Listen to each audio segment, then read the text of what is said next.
ಶ್ರೀಗಂಧ ಕಾವಲು ವಸತಿ ರಹಿತ ಸಂಘಕ್ಕೆ ನೀಡಿದ್ದ ಜಾಗ ಇದೀಗ ಮತ್ತೆ ವಿವಾದದ ಕೇಂದ್ರ ಬಿಂದುವಾಗಿದೆ.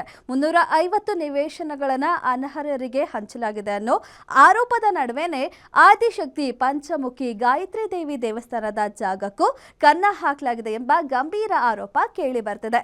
ನಕಲಿ ದಾಖಲೆ ಸೃಷ್ಟಿ ಮಾಡಿ ಮನೆ ಕಟ್ತಿರೋದು ಅನಧಿಕೃತ ಅಂತ ಗೊತ್ತಿದ್ರೂ ಜಿಪಿಎ ಹಾಗೂ ಪೊಲೀಸ್ ಅಧಿಕಾರಿಗಳು ಯಾವುದೇ ಕ್ರಮ ಕೈಗೊಳ್ಳದೇ ಇರೋದು ನಿವಾಸಿಗಳ ಅಸಮಾಧಾನಕ್ಕೆ ಕಾರಣವಾಗಿದೆ. ನಕಲಿ ದಾಖಲೆ ಸೃಷ್ಟಿಸಿ ದೇವಸ್ಥಾನ ಜಾಗ ಕಬಳಿಸೋ ಯತ್ನ. ಪೊಲೀಸ್ ಠಾಣೆಗೆ ದೂರು ನೀಡಿದ್ರೂ ಆಗ್ತಿಲ್ಲವಂತೆ ಪ್ರಯೋಜನ. ಅನುಮತಿ ಪಡೆಯದೆ ಕಟ್ಟಡ ಕಟ್ಟುತ್ತಿದ್ರು ಜಿಬಿಎ ಮೌನ.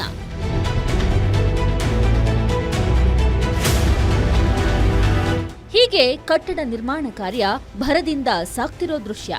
ಮತ್ತೊಂದ್ ಕಡೆ ಪೊಲೀಸರ ಸಮ್ಮುಖದಲ್ಲಿ ನಡೆಯುತ್ತಿರೋ ಮಾತಿನ ಚಕಮಕಿ. ಈ ದೃಶ್ಯ ಕಂಡು ಬಂದಿದ್ದು ಸುಂಕದಕಟ್ಟೆ ಸಮೀಪವಿರೋ ಆದಿಶಕ್ತಿ ಪಂಚಮುಖಿ ಗಾಯತ್ರಿ ದೇವಿ ದೇವಸ್ಥಾನದ ಬಳಿ. ಸುಂಕದಕಟ್ಟೆಯ ಕಬ್ಬೇಹಳ್ಳದಲ್ಲಿ ಸರ್ವೆ ನಂಬರ್ 43 ಹಾಗೂ 44/1ರಲ್ಲಿ ಆದಿಶಕ್ತಿ ಪಂಚಮುಖಿ ಗಾಯತ್ರಿ ದೇವಿ ದೇವಸ್ಥಾನಕ್ಕೆ ಸೇರಿರೋ ಜಾಗವಿದೆ. ಕಳೆದ ಹಲವು ವರ್ಷಗಳಿಂದ ಹಬ್ಬ ಹರಿದಿನಗಳಲ್ಲಿ ಕಟ್ಟಡ ನಿರ್ಮಾಣವಾಗ್ತಿರೋ ಜಾಗವನ್ನ ಬಳಕೆ ಮಾಡಿಕೊಳ್ಳಲಾಗ್ತಿತ್ತು. ಆದ್ರೆ ಕಳೆದ ಕೆಲ ದಿನಗಳ ಹಿಂದೆ ಏಕಾಏಕಿ ವಿನೋದ್ ಎನ್ನುವ ವ್ಯಕ್ತಿ ನಕಲಿ ದಾಖಲೆ ಸೃಷ್ಟಿ ಮಾಡಿಕೊಂಡು ಅನಧಿಕೃತವಾಗಿ ಕಟ್ಟಡ ಕಟ್ಟಲು ಮುಂದಾಗಿದ್ದಾರೆ. ಪುರಾತನ ಕಾಲದಿಂದಲೂ ಈ ಜಾಗ ಗಾಯತ್ರಿ ದೇವಿ ದೇವಸ್ಥಾನಕ್ಕೆ ಸೇರಿದ್ದಾಗಿದೆ. ಹೀಗಿದ್ರೂ ಜಿಬಿಎ ಅಧಿಕಾರಿಗಳ ಅನುಮತಿ ಪಡೆಯದೆ ಕಟ್ಟಡ ಕಟ್ಟುತ್ತಿರೋದು ನಿವಾಸಿಗಳು ಹಾಗೂ ಭಕ್ತರ ಆಕ್ರೋಶಕ್ಕೆ ಕಾರಣವಾಗಿದೆ. ಸರ್, ಇದು ದೇವಸ್ಥಾನ 2002ರಲ್ಲಿ ಟ್ರಸ್ಟ್ ರಿಜಿಸ್ಟರ್ ಮಾಡಿದೆ. ನಾನು ಅದಕ್ಕೆ ಖಜಾನ್ಸಿ ಆಗಿದ್ದೆ. ಅದಾದಮೇಲೆ ದೇವಸ್ಥಾನ ಎಲ್ಲ ಓಪನ್ ಆಯಿತು, ಇದು ಖಾಲಿ ಇತ್ತು, ಅದನ್ನು ಸಮುದಾಯ ಭವನ ಮಾಡಬೇಕು ಅಂತ ಬಿಟ್ಟಿದ್ದು. ಕ್ರಮೇಣ ಹಂಗೆ ಇತ್ತು. ಅವ್ರು ಯಾವಾಗಲೂ ತೊಂದರೆ ಕೊಡೋರು, ಕಂಪ್ಲೇಂಟ್ ಕೊಡೋರು, ಹಂಗೆ ನಿಂತಿತ್ತು. ಈಗ ಬಿಲ್ಡಿಂಗ್ ಕಟ್ಟಕ್ಕೆ ಶುರುವಾಯಿತು. ನಾನು ಒಬ್ಬನೇ ಬರ್ತಾನೆ ಅಂತ ನನಗೆ ಹೆದರಿಸ್ತಿದ್ರು.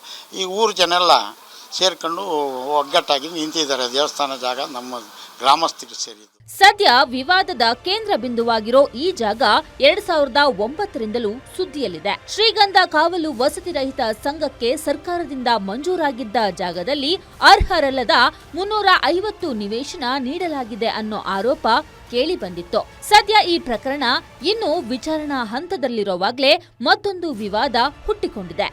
ಅಕ್ರಮವಾಗಿ ಕಟ್ಟಡ ನಿರ್ಮಾಣ ಮಾಡಲಾಗ್ತಿದೆ ಅಂತ ಠಾಣೆಗೆ ದೂರು ನೀಡಿದ್ದರು ನಿವಾಸಿಗಳು. ಪೊಲೀಸರು ಕೂಡ ವಿವಾದ ಬಗೆಹರಿಯುವ ತನಕ ಕಾಮಗಾರಿ ಸ್ಥಗಿತಕ್ಕೆ ಸೂಚಿಸಿದ್ರು. ಹೀಗಿದ್ರೂ ಕಾಮಗಾರಿ ಮುಂದುವರೆಸುತ್ತಿರೋದು ಗ್ಯಾರಂಟಿ ನ್ಯೂಸ್ ಕ್ಯಾಮೆರಾ ತೆರಳಿದಾಗ ಕಂಡುಬಂದಿತ್ತು.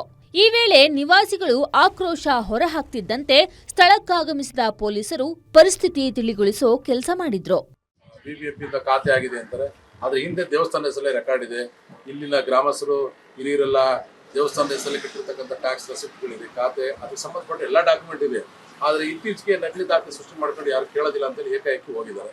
ಸಾಕಷ್ಟು ಗ್ರಾಮಸ್ಥರು, ಹಿರಿಯರು ಎಲ್ಲರೂ ಅದ್ರ ಬಗ್ಗೆ ಸಂಬಂಧಪಟ್ಟ ಬಿಬಿಎಂಪಿ ಅಧಿಕಾರಿಗಳಿಗೆ, ಗ್ರೇಟರ್ ಬೆಂಗಳೂರು ಅಧಿಕಾರಿಗಳಿಗೆ, ಕೆಇಬಿ ಅಧಿಕಾರಿಗಳಿಗೆ, ಪೊಲೀಸ್ ಸ್ಟೇಷನ್ಗೆ, ಎಲ್ಲ ಅಧಿಕಾರಿಗಳಿಗೂ ಹಂತವಾಗಿ ಕಂಪ್ಲೇಂಟ್ ಅನ್ನು ಕೊಟ್ಟಿದ್ದಾರೆ. ಆದರೂ ಕೂಡ ಅವರು ಉದ್ದೇಶಪೂರ್ವಕವಾಗಿ ಕೆಲಸವನ್ನು ಮಾಡ್ತಿದ್ದಾರೆ. ಒಟ್ಟಾರೆ ದೇವಸ್ಥಾನದ ಜಾಗದಲ್ಲಿ ನಡೆಯುತ್ತಿರುವ ಅನಧಿಕೃತ ನಿರ್ಮಾಣ ಮತ್ತು ಅಧಿಕಾರಿಗಳ ಮೌನ ನಡೆ ಬಗ್ಗೆ ಸ್ಥಳೀಯರು ತೀವ್ರ ಅಸಮಾಧಾನ ವ್ಯಕ್ತಪಡಿಸುತ್ತಿದ್ದಾರೆ. ಈ ಆರೋಪಗಳಿಗೆ ಸಂಬಂಧಪಟ್ಟ ಅಧಿಕಾರಿಗಳು ಯಾವ ರೀತಿಯ ಸ್ಪಷ್ಟನೆ ನೀಡುತ್ತಾರೆ ಕಾದು ನೋಡಬೇಕಿದೆ.